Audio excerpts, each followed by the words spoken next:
युद्ध, परमाणु विस्फोट, ग्लोबल वार्मिंग, कितना कुछ झेल रहा है हमारा पृथ्वी। और आखिर इन सब का जिम्मेदार कौन है? हम इंसान। पर क्या आपने कभी सोचा है कि हमारे पृथ्वी को बनने में कितना समय लगा था?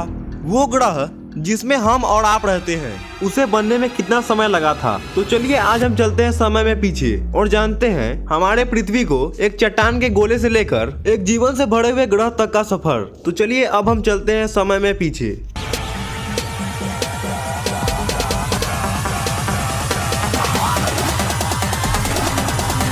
आज से लगभग 4.6 अरब साल पहले हमारा पूरा सोलर सिस्टम और एक नया जन्मा तारा जिसके चारों ओर धूल और चट्टान तैर रहे थे, यहाँ हमारी पृथ्वी का नामो निशान नहीं है।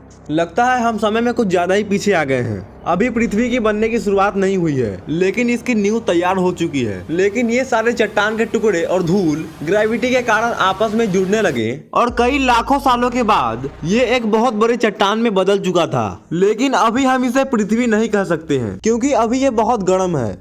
ये अभी के वीनस प्लैनेट जैसा था। आज से करीब 4 अरब साल पहले धरती का सरफेस खौलते लावे से भरा हुआ था, और अगर आप गलती से भी इस पे पैर रख देते हैं तो आपका पैर कहीं पर भी रखने के लायक नहीं बचेगा।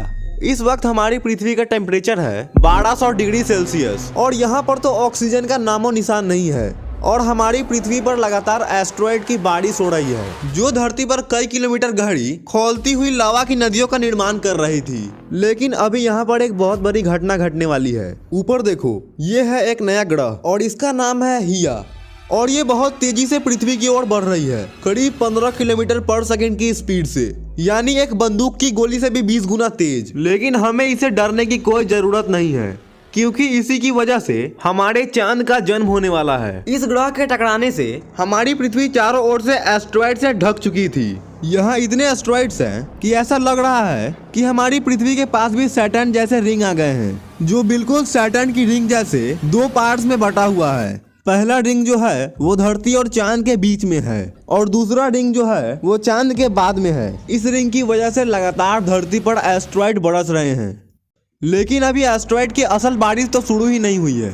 अब ये रिंग ग्रेविटी की वजह से एक 3000 किलोमीटर चौड़े गोल एस्ट्रॉयड में बदल चुका था, और अभी आप देख रहे हैं चांद का जन्म। और ये है हमारा चांद। इसमें फिलहाल अभी कोई दाग नहीं है, और ये हमारी धरती के काफी करीब है, इसलिए ये हमें इतना बड़ा दिखाई दे रहा है। इसका सरफेस अभी पूरी तरह से गर्म लावे से बना हुआ है, और ये धरती के इतने पास होने की वजह से ये लगातार धरती पर अपना ग्रेविटेशनल इफेक्ट डाल रही है।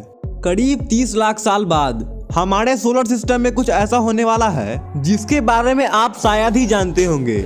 हमारे सोलर सिस्टम के गैस जाइंट्स अपने ऑर्बिट में बदलाव कर रहे हैं, और इस बदलाव की वजह से हमारे सोलर सिस्टम के एस्ट्रॉयड और कॉमेट्स के बीच में एक ग्रेविटेशनल मेश तैयार हो रहा है, जो उन एस्ट्रॉयड्स और कॉमेट्स को सोलर सिस्टम के बाहरी तरफ धकेल रहा है, सीधे सीधे मंगल, बुध और हमारी धरती की ओर। यही वो समय है जब हमारे चांद को इन एस्ट्रॉयड की वजह से उसके जाने पहचाने दाग मिलने वाले थे। इस चीज को कहा जाता है द लेट हेवी बम्बार्डमेंट। और इस समय हमारा चांद भी बहुत गर्म था। ये आसमान में एक बल्ब की तरह चमकता था, और ये हमारे धरती के इतना करीब था कि इसका ग्रेविटेशनल फोर्स आज की तुलना में पृथ्वी को 25 गुना ज्यादा अफेक्ट करता था। और इसी की वजह से हमारी पृथ्वी का एक दिन 24 घंटे होने की बजाय सिर्फ 6 घंटे का ही होता था। और इसके चलते धरती के लावा की नदियों की लहर आज के समुद्र के लहरों से 20 गुना ऊपर तक उठती थी।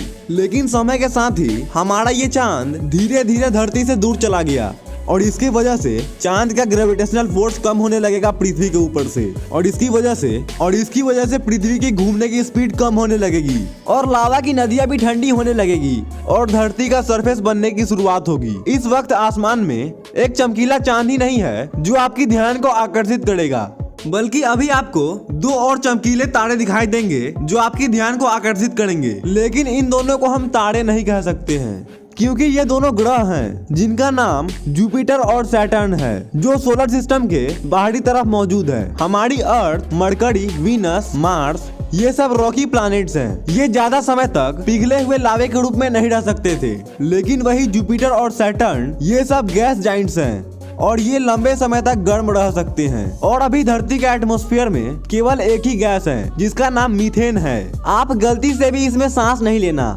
वरना कुछ मिनटों में आपकी मौत हो जाएगी। लेट हेवी बम्बार्डमेंट के बाद धरती पर बहुत सारे कॉमेट्स की बरसात हुई, और उन कॉमेट्स के साथ ही पानी भी धरती पर आया। इस पानी ने धरती पर समुद्र का निर्माण किया। लेकिन अभी हमारी पूरी पृथ्वी पानी से ढकी हुई है। यहाँ ना तो पैर रखने के लिए जमीन है और ना ही जीवन है। तो इन सभी को जानने के लिए मिलते हैं नेक्स्ट वीडियो में। Thank you for watching.